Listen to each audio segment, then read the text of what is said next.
I've got a Kindle completely full of half-read business books. And it's not necessarily those books were bad, it's just they weren't right for me or what I was looking for. And some of those books have even got 5-star reviews, but clearly the people that like them were not like me.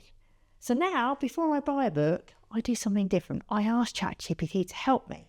So, for instance, I might say, I'm interested in books on modern marketing, but with a really creative angle and off-the-wall ideas. I like books that inspire me and get me brainstorming rather than something dry. I'm a creative thinker and love ideas that give me an aha moment. Can you suggest a few that might suit me? So you can see I've now got some suggestions with reasons why each one might work for me specifically. That's much better than a 5-star review from someone who thinks completely differently to me. So if one catches my eye, I might ask for a bit more detail. So I think I'm going to focus in on number 5, Trust Me I'm Lying by Ryan Holiday. I'll ask it to give me an overview of the key topics.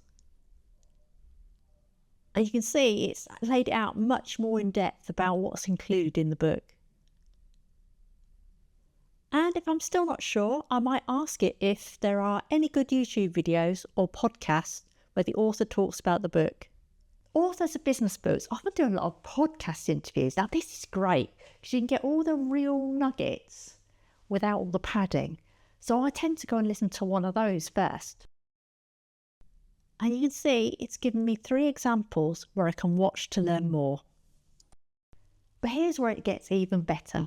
I'm going to take those 3 YouTube videos that ChatGPT found and put them into NotebookLM.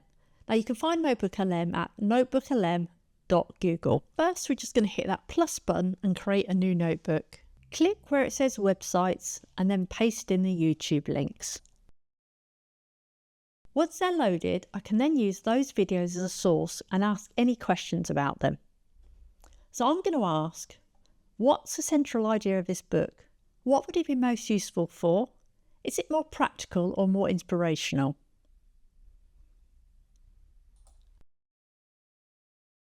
And you can see it's given me a little breakdown on what this book is useful for. You can also ask NotebookLM to generate a personal podcast of the best bits across everything you've added. So instead of watching 3 separate interviews, you get the highlights in one place. Click on Audio Overview. I'm going to stick with Deep Dive and then I'll type in a prompt. Give me something with the most interesting points and key ideas from the book pulled out. Now that will take about 5 minutes to create. When you come back, your podcast will be over here on the right. Let's play a little bit of it. Implicitly trust this person, right? Because they're standing there with a microphone with a major network logo on it. But what if you found out that that expert is actually a 20-something media manipulator who, truthfully, knows absolutely nothing about those topics? If you can't decide between a few business books, you can put resources for all of those into NotebookLM and then ask it to compare them for you and to say what might be best suited for you. So for instance, I have now added YouTube videos about 2 of the other books that ChatGPT mentioned. I can ask for a comparison using the text chat feature. You can see how it's broken down everything for me. Or I can use the audio overview again to create a podcast. So let's click on Audio Overview again, but this time I'm going to choose the brief option. I'm going to add a prompt which says, compare the 3 books and why one is stronger for aha moments and idea generation. And again, you'll have to wait about 5 minutes or so for that one to create.